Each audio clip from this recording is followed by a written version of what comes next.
Good morning, good evening, good afternoon, wherever you are. A very warm welcome to all of you to this journal club brought to you by the International Academy for Clinical Hematology, the ICH.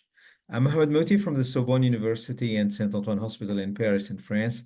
And it is my great pleasure to moderate this journal club. And I've been doing this now since almost 5 years because the journal club of the ICH has been established 5 years ago, and it is proving to be extremely successful. And the hematology field is actually extremely active. This is why I think the future always comes soon enough, as Einstein used to say. And this is quite amazing. So we can have a journal club almost every day.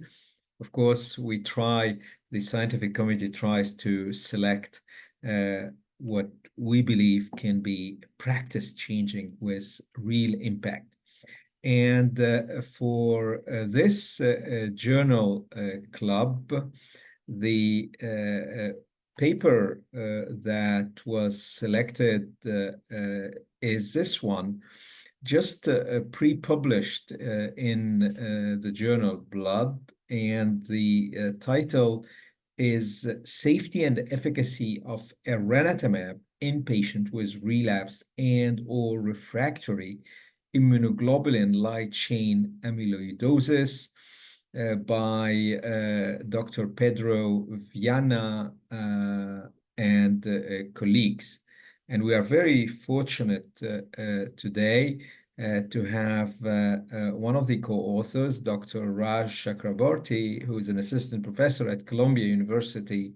And we have world-renowned experts in AL amyloidosis, namely Professor Tanos Dimopoulos from Athens in Greece. But before having the discussion about the paper, as usual, I'm showing you here the abstract of the paper, and it's a relatively straightforward study, but I think it can be practice changing. It's totally innovative. This is about 9 advanced stage AL amyloidosis patients who were actually salvaged with a T-cell engager directed against BCMA, and in this case, it was elranatamab. And what was really amazing is the overall response rate was 100%, with 2/3 of the patients, 67%, achieving a complete response rate, including MRD negativity. And there was no safety signal in comparison to what we usually know about the bispecifics. So these are the characteristics of these patients, and what I thought to emphasize here, and of course the authors very nicely provided a comprehensive data set for each patient. But I would like to emphasize here that you have 2 patients who received only 1 prior line of therapy, but interestingly, the remaining patients received between 2, 3, but even 4 lines of therapy. So you would imagine how advanced these patients. And you can also see the baseline serum-free light chain, but also the final PFS. But we'll come to this in a few minutes. Well, here you can see the response.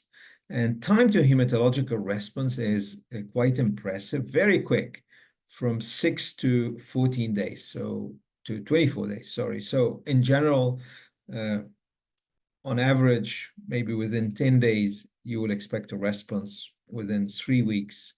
But also, the response when looking into serum-free light chains and other markers, especially looking into the MRD status, is really impressive, because looking into the threshold of 10-6, and this has been done by NGS, the clonoSEQ technology, actually these patients became MRD negative. But also we can appreciate that whenever there was a cardiac involvement, there was a cardiac response actually at 3 months, including VGPR, but we'll discuss all of these details. You can see here the summary, 100% overall response rate, the CR rate, more than CR, 67% of the patient, and then you can see the progression-free survival of these patients. Obviously, not all of them are cured, and we'll discuss also what does cure mean in AL amyloidosis, but definitely seeing these blue horizontal bars is actually very appealing. And in the paper, I'm sure you will enjoy this very nice summary cartoon putting the context of the research, the mechanism of action of a T-cell engager, binding both to a tumor antigen. Here it's BCMA, the B-cell maturation antigen, but also to T-cells through CD3. And of course, this is a retrospective cohort. Last but not least, these are the key points, and we will discuss all of these data and findings.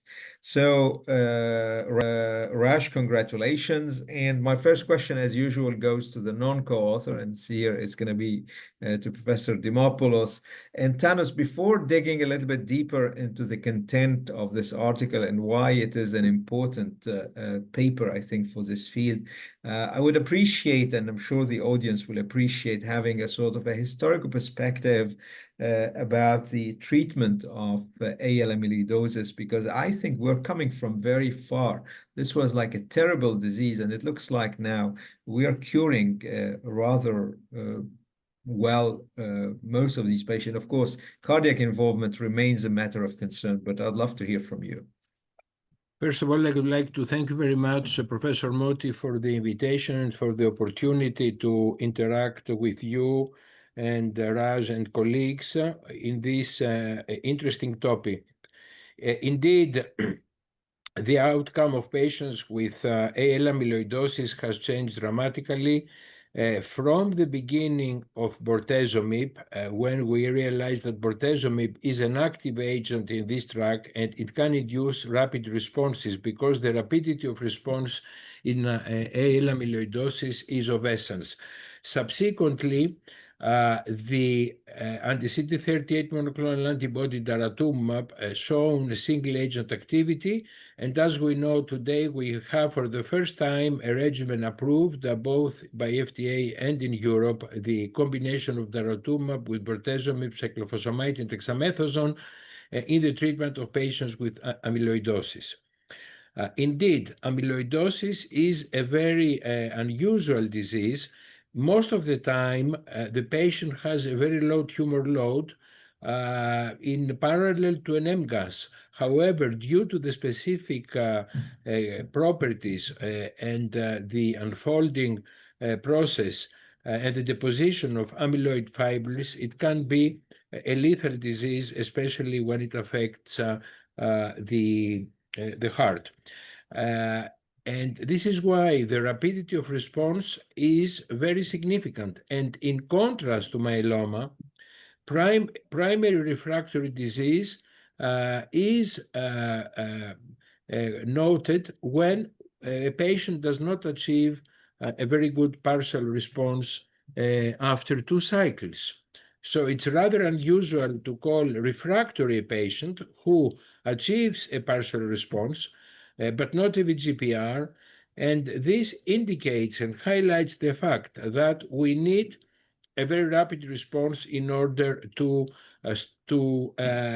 reverse this deposition of toxic light chains. Furthermore, Mohammed, we know that so far all the efforts that have been made with monoclonal antibodies to remove the already deposited amyloid fibrils have not been very effective. So we rely on the rapidity of decrease of the production of these toxic free light chains. And here we have the data with elranatamab, and as you pointed out very correctly, patients achieve a hematologic response in a matter of few days.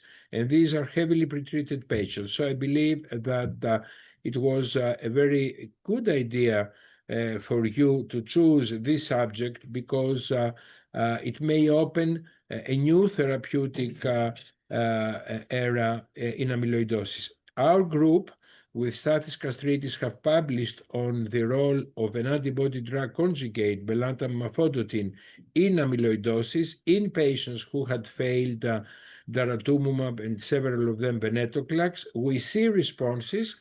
However, this treatment is given continuously, and we know also the toxicities, the eye toxicity in these patients.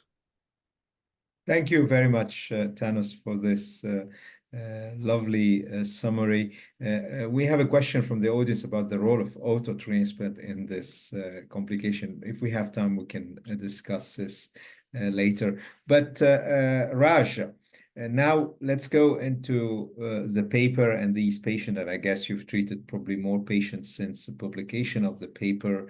What was the rationale behind using a bispecific like elranatamab in this group of patients?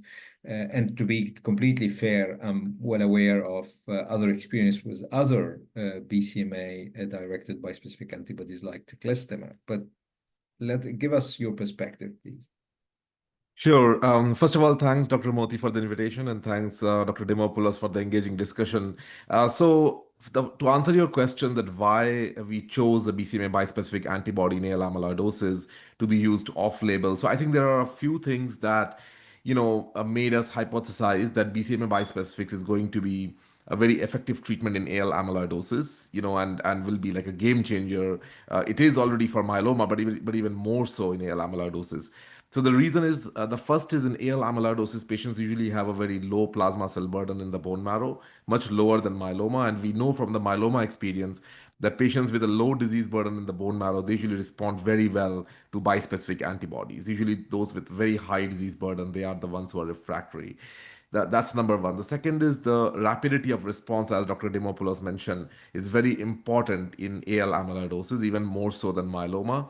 And we have learned already from our myeloma experience that the responses are very, very quick in all plasma cell disorders with these bispecific antibodies.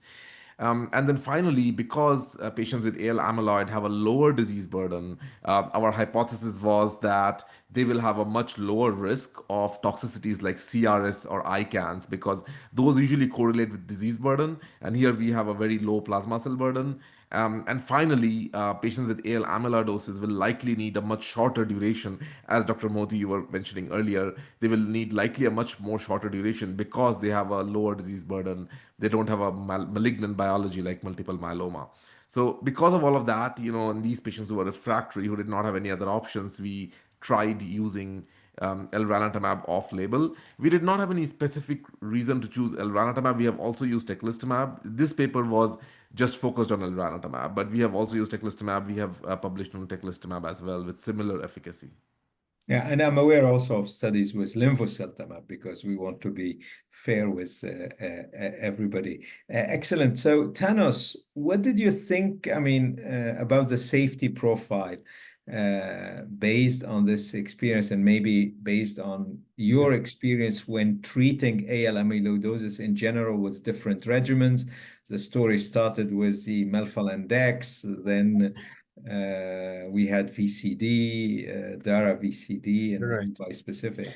Yeah, Mohammed, the major issue with AL amyloidosis is that these patients are much more fragile than myeloma patients. And each time we apply a regimen to AL amyloidosis that we borrow from myeloma, we see higher rates of toxicity. This applied with bortezomib, with IMiDs, and with all other regimens. On top of that, we know that bispecifics, especially when given according to the label, they can be associated with profound exposure of patients to opportunistic infections.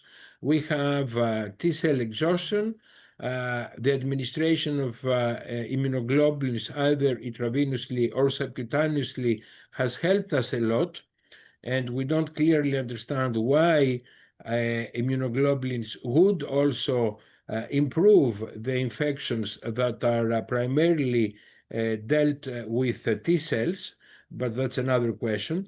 So I believe that rightfully so, in this particular experience, the colleagues administer elranatamab at a longer treatment intervals as soon as the patient achieved a response. And we know that this is the way the field is moving in real life, in myeloma, and even more so in amyloidosis. First of all, because the tumor load is low, and the second is because these patients are already compromised from a point of view of renal function and especially cardiac function. These trials in the future, prospective trials, as you pointed out at the beginning, may investigate a different administration of these bispecifics. Excellent. Thank you very much. So, Raj, as pointed out by Professor Dimopoulos, the practicalities of using a bispecific in AL amyloidosis in this case. Can you expand a little bit on the frequency, the duration of cycles? What did you adjust? Obviously, all of this is off-label, but as pointed out by Thanos, until recently, we didn't have anything approved in AL amyloidosis, and we had to treat these patients. But also, what kind of prophylactic measures did you apply? Did you just apply the same recipe from myeloma, or you did something more or less? Yes.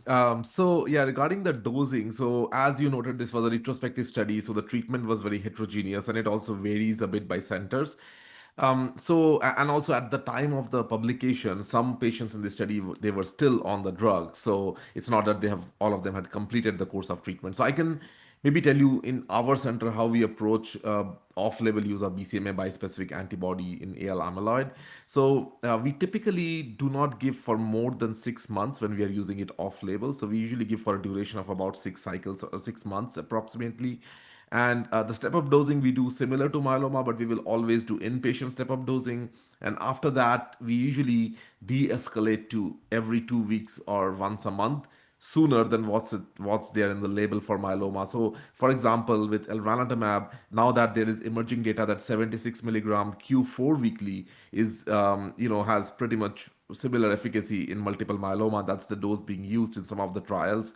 Which In is, by the way, approved in multiple myeloma, moving to monthly at Yes. some point. At some point, yeah. So in AL amyloid, it depends on the individual providers, but in some of my patients, I've even moved to Q monthly, even at like 3 months if they have already achieved a VGPR.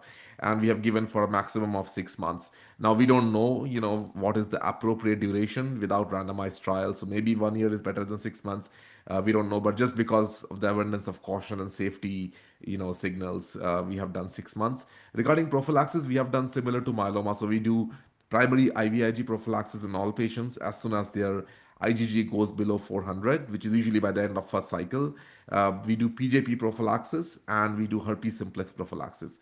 We don't routinely do fungal prophylaxis unless they have a persistent neutropenia with ANC of less than 500. Only then we will do mold active prophylaxis. And for CMV, we don't routinely monitor unless there are any symptoms like persistent cytopenias or any other symptoms. Then we will check for CMV PCR and treat if needed. Excellent. Thank you very much. Just one clarification from the audience about, because you mentioned you would do the step-up dosing inpatient, and do you then switch to outpatient, or these patients are always hospitalized? No, after the step up dosing, we do all the dosing outpatient. Excellent. So, Thanos, Raj alluded to the need of inpatient in the beginning because, as you pointed out, they are more fragile. And I think we have always faced this issue of cardiac arrhythmia and some sudden heart arrest. So here I would like to hear from you about the management with or without bispecific of those patients with AL amyloidosis with heart involvement, because we know that this is still, I would say, the biggest matter of concern when it comes to Absolutely. the You're absolutely prognosis. right. Especially the 3B major stage, and very few patients, as you know, have been enrolled in large studies. Usually they're excluded. We have experience with those patients both in real life and in the context of trial. First of all, it requires a team approach. You need to have an expert cardiologists who know how to approach this disease, because oftentimes you have also peripheral neuropathy, autonomic neuropathy, and you have to deal with a patient that has restrictive heart failure, but both cannot, get the drugs to treat him because his blood pressure will drop due to the autonomic neuropathy. So it requires a team approach, expert cardiologist, and very careful monitoring of the patients, very low threshold to hospitalize these patients. In the case of infection, they have poor cardiac reserve, so they cannot handle an infection like another individual or even a patient with myeloma. As far as bispecific are concerned, because we have given them off trial and also we participate in a study, I agree with Raj. We do monitor CMV DNA routinely in all patients with myeloma and the fewer patients with amyloidosis. And also we do administer fungal prophylaxis. But the main message that I think we can convey to the colleagues is that these patients need a different handling from your usual myeloma patient because of the heart involvement, and especially in advanced patients. And as those patients were also, some of them described in the Lanatanab paper, if they have a long-standing amyloidosis, they may have irreversible damage of the heart. So even if you reduce the free light chain, the patient may have, scars in his myocardium, and then think this complicates things even more. Yeah, I think here you're alluding to something which is very unique to this disease, about two objective in the treatment. One is to try to repair the damage, and sometimes it's too late. The damage is there, it's impossible to be repaired, but also to stop the source of this, let's call it bad protein, just to use a semantic, or nasty protein to use a semantic, a popular semantic from the politicians. Raj, well, if it works so well in this advanced setting, one would assume it's going to be magic in earlier disease setting, even frontline. What are your thoughts on this? And the other question we have from the audience is about whether we spoke about the heart, but did you notice a sort of a better response or more rapid response in one organ versus another? Because we know that AL amyloidosis can be a systemic disease with multiple organ involvement. What was the kinetics actually of response in different organs? I know it's a small series, but sometimes we learn a lot from observing well individual patients. Yes, yeah. So as you alluded to, the median follow-up was short, was about 8 months, and the prior studies that were with teclistamab had a median follow-up of only about 3 months. So organ response is a bit premature, but here we did see, despite such a short follow-up, there were two patients, as you noticed, as you alluded to initially, who had a cardiac VGPR. That basically means 60% reduction, more than 60% reduction in NT-proBNP despite such a short follow up. So I think that kind of speaks to the fact that part of the cardiac damage in AL amyloidosis is from fibril deposition, which may be irreversible, but part of it is from the cardiotoxicity of circulating light chain. And with with these bispecific antibodies, as we are able to decrease the light chains very, very quickly, we might be able to eliminate that cardiotoxicity from circulating light chain, that component of cardiac damage, very, very quickly. And that may be responsible for these early and deep cardiac responses that we saw in a couple of patients, because it will be very unlikely that, there'll be significant removal of the already deposited fibrils within 3 months. So I think that is one of the observations we made clinically. Yeah, regarding renal response, there were a few patients who were evaluable for renal response, and the follow up was short. And with renal response, we would probably wait for a little bit longer time to see the kinetics. But with cardiac response, the only striking thing was that even at such an early time point in two patients, we saw cardiac VGPR, which normally it takes months, 9 to 10 months at least, with standard treatments to achieve a like Yeah. deep cardiac response. So it's possible that it's elimination of the Yeah. circulating light chain toxicity. Mohammed, if I may here, Please. there is, a discrepancy between heart and renal response in amyloidosis because we use NT-proBNP to define response in cardiac amyloidosis, whereas we wait for albuminuria to improve for renal response. And we know that NT-proBNP is a prerequisite for a cardiac response, but then the symptomatic improvement and the improvement of the echocardiogram takes much longer too. Excellent. Well, for the last part of this lovely discussion, I'm really enjoying it and I'm learning a lot from you guys. What are the next steps? Because obviously, we would love to bring these bispecifics into earlier lines of therapies, and maybe they will not be permanently used as single agent.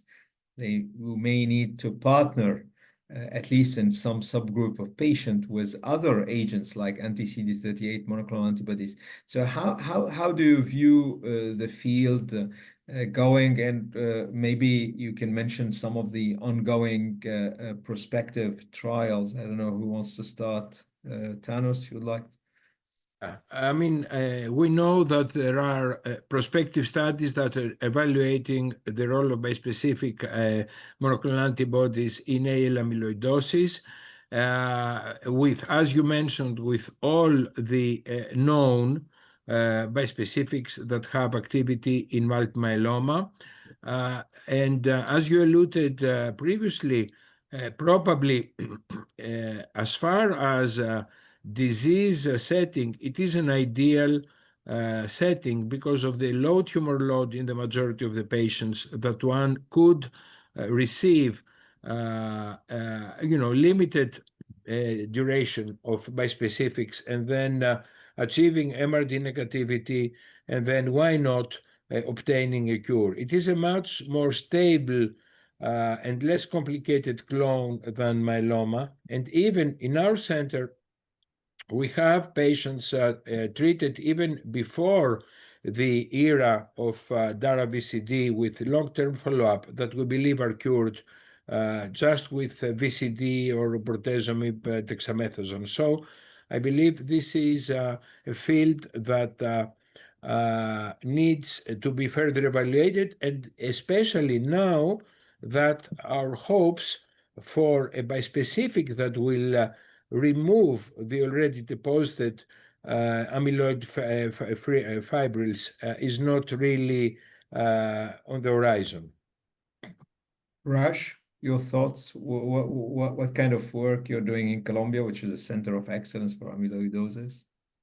So far, so as Dr. Demopoulos said, there are trials currently going on in the relapsed refractory state. So we have the etentamig, which is the AbbVie product, in etentamig trial in relapsed refractory. I believe Dr. Castritis is also has that in the Athens Center as well. And then the linvoseltamab, we don't have it open at Columbia, but they also have a trial in relapsed refractory L amyloid. And Dr. Giada Bianchi, who is the last author of this publication, she has her investigator-initiated trial of elranatamab at Brigham and Women's. So regarding one of the trials I wanted to highlight is that we will be doing a phase 2 multi-center study, including Columbia, Boston Medical Center, and Medical College of Wisconsin in the US, of a finite duration 6 cycles of teclistamab and daratumumab in newly diagnosed AL amyloid. So that will open to accrual likely next month. Still currently going through the last phases of opening it. So it will be a fixed duration immunotherapy combination of tech dara in newly diagnosed. It will be a phase 2 trial of about 20 patients. And all of these other single agent like the etentamig, I know the AbbVie probably also has plans to do it in the first line setting. At some point, we will need a randomized trial with Darasai body, I think, for regular Raj, approval. will you include 3B patients? No, so it's stage 1, 2, and 3A. Yeah, that was unfortunately an exclusion criteria for the trial. Yeah. But this is amazing. The holy grail of any myeloma doctor to have a fixed duration of treatment, a nice fancy combination, and maybe achieve a cure. Thank you all for joining this really insightful ICH Journal Club session. I believe today's discussion on T-cell engagers, bispecific antibodies in AL amyloidosis has clearly shown how bispecific antibodies and probably trispecifics also are reshaping the therapeutic landscape, even in rare and complex plasma cell disorders. And the emerging data highlight not only the impressive efficacy and depth of response, but also the potential to offer life-changing options for patients who previously had very limited alternatives. So as always, more clinical experience and dedicated studies will be key to defining the optimal use of bispecifics in this setting. But clearly, the signal we have from this paper with elranatamab is, in my opinion, unmistakably strong and encouraging. So let's continue to follow the science closely. Let's collaborate across centers and translate these promising advances into better outcomes for the patient. Thank you again for Thank your you very much. participation and Thank you for the engagement, opportunity to and see interact with you you. at the next ICH Journal Club. Thank you very Wherever much. you are, please stay safe and keep well.